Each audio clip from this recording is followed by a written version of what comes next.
गोशवारे जमा न कराने पर 150 अरकान पार्लियामेंट की रुकनीत मुअत्तल होने वालों में नूरुल हक कादरी, फर्रुख हबीब, हमाद अजहर, शफकत महमूद, अवेस लगारी और यार मोहम्मद रिन शामिल। मुअत्तल अरकान असम्बली और सेनेट इजलासों में शिरकत नहीं कर सकेंगे, इलेक्शन कमीशन का ऐलान। जनूबी पंजाब सूबा बनने से एक सूबे की बढ़तरी का तासुर ज़ाइल होगा। खित्ते के लिए अलहदा तरक्याती बजट मुख्तस कर दिया गया।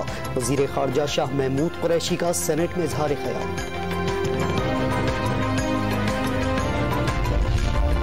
जस्टिस सुमर अता बंदियाल चीफ जस्टिस पाकिस्तान मुकर्रर। वज़ारत कानून व इंसाफ का नोटिफिकेशन जारी।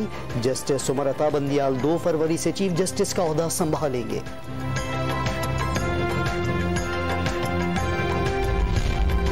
लाहौर में गटर के ढक्कन चोरी और खरीदो फरोख्त करने वालों के खिलाफ इक़दाम कत्ल का मुकदमा दर्ज करने का फैसला।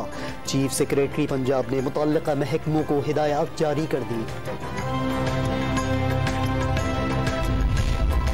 और PSL से कबल PCB पर कोरोना का हमला।